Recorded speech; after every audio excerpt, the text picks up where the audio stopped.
নমস্কার। প্রত্যেককে আমার শুভ দোল পূর্ণিমার প্রত্যেককে আমার আন্তরিক প্রীতি, অভিনন্দন, ভালোবাসা। বড়দের জানায় যথাযোগ্য যথাস্থানে সম্মান। ছোটদের জন্য রইল আমার অপরন্ত আন্তরিক প্রীতি, শুভেচ্ছা, অন্তরের ভালোবাসা। আমরা আজকে 2025 সাল এই দোল পূর্ণিমার সম্পর্কে বিশেষ একটা তথ্য আপনাদের তুলে ধরছি। যেমন বলছি, আজকে 2025 সাল মার্চ মাসে অর্থাৎ আগামীকাল 13ই মার্চ বৃহস্পতিবার সকাল 10:24 হইতে পূর্ণিমা পড়ছে। আর 14ই মার্চ শুক্রবার সকাল 11:35-এর মধ্যে পূর্ণিমা থাকছে।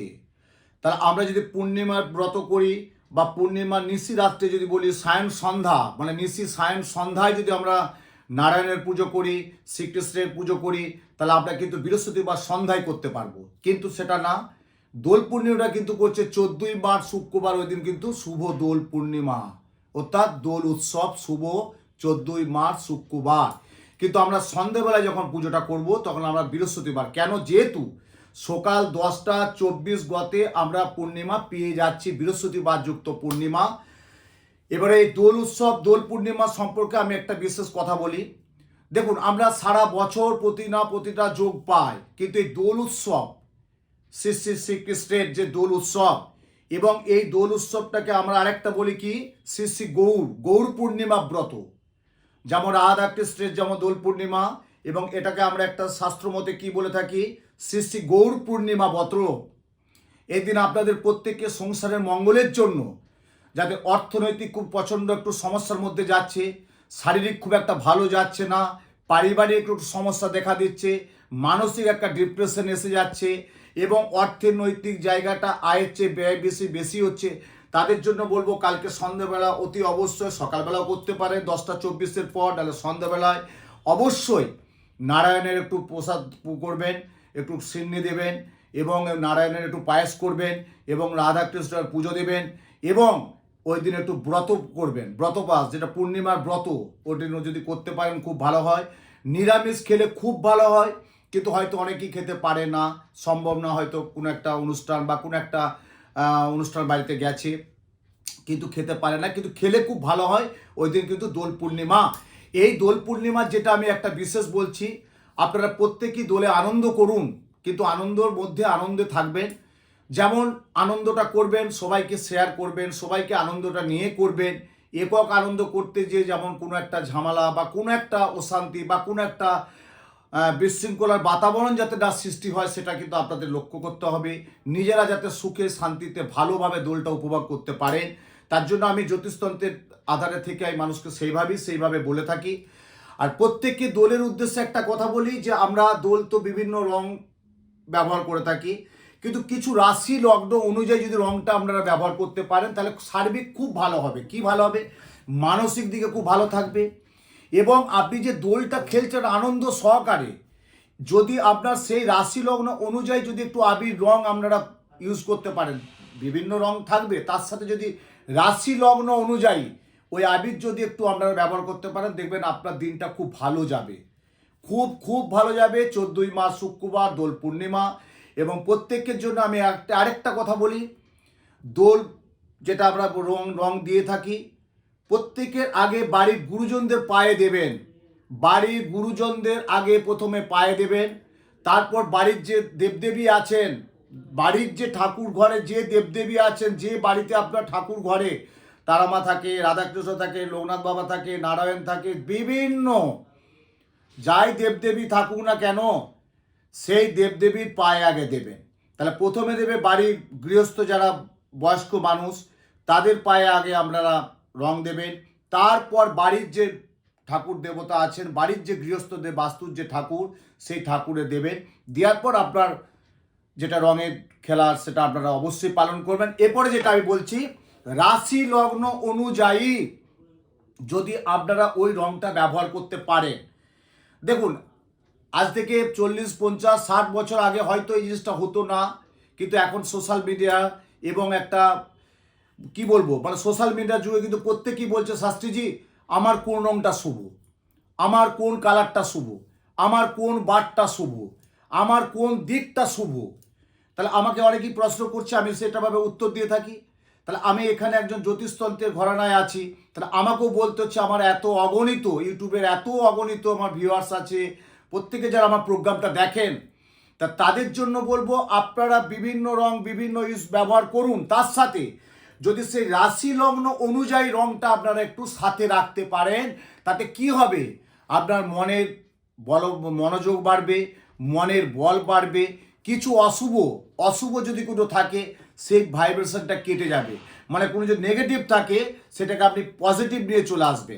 যেমন বলছি, যাদের মেষ রাশি মেষ লগ্ন, যাদের মেষ রাশি মেষ লগ্ন তারা অবশ্যই কিন্তু একটু হলুদ একটু লাল সাথে রাখবেন। তারপর তার বাদ দিয়ে কি রাখবেন না, অবশ্যই রাখবেন। কিন্তু যাদের মেষ রাশি মেষ লগ্ন তারা একটু হলুদ বা একটু লাল রং ব্যবহার করবেন। যাদের বৃষ রাশি তারা কিন্তু অবশ্যই সাদা, বৃষ রাশি লগ্ন যারা, বৃষ রাশি যারা, তারা বিভিন্ন রং ইউজ করুন, তার সাথে একটু সাদা রাখবেন সাথে।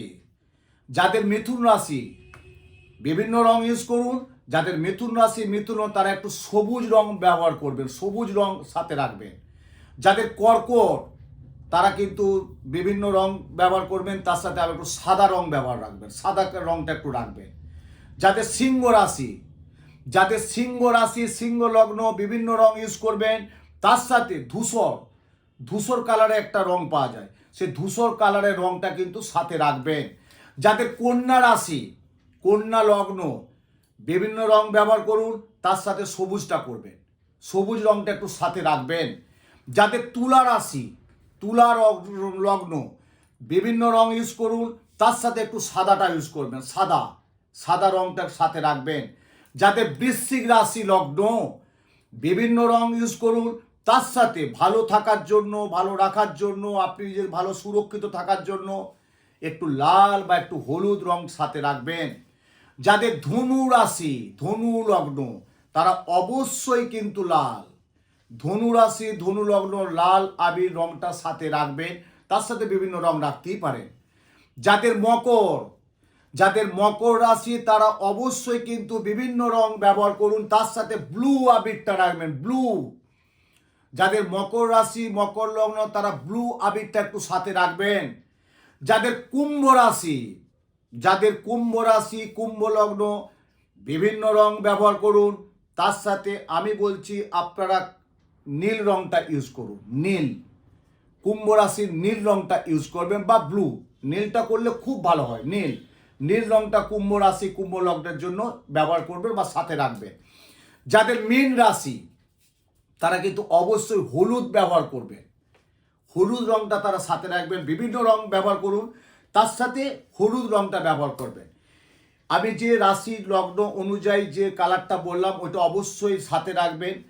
আপনার মনোবল, আপনার অশুভ নেগেটিভ, আপনার কিছু ভালো সুসাফল্যের জন্য দেখুন, আমরা এই দোল পূর্ণিমা যোগে অনেক কিন্তু শুভ কাজ কিছু করি, যে হ্যাঁ দোল পূর্ণিমায় গৃহপ্রবেশ, দোল পূর্ণিমায় একটা বাস্তু পুজো, দোল পূর্ণিমায় একটা শুভ কিছু একটা কাজ, যাই করি দোল পূর্ণিমায় একটা শুভ কাজ, এগুলো দিন খুব ভালো দিন। তাই দোল পূর্ণিমায় যে প্রত্যেকটা রাশি লগ্ন অনুযায়ী যদি রংটা ব্যবহার করতে পারেন, দেখবেন আপনার মনের অনুভূতি, মনের কতটা স্প্রে পাবেন, মনের কতটা আপনি স্বাচ্ছন্দ্য বোধ পাবেন, মনের কতটা আনন্দে থাকবেন, মনের কতটা উৎফুল্ল থাকবেন।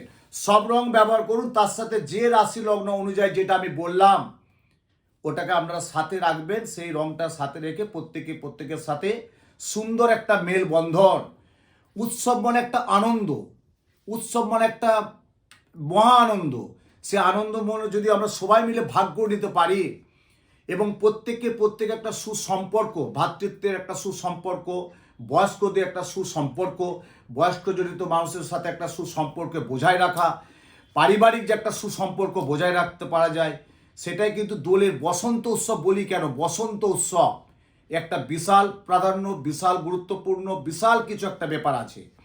তা আমি প্রত্যেকের জন্য আজকে আমি যে প্রোগ্রামটা আপনাদের সামনে তুলে ধরলাম, এই প্রোগ্রামটা এই করার জন্য যে আপনারা রংটা জেনে গেলেন।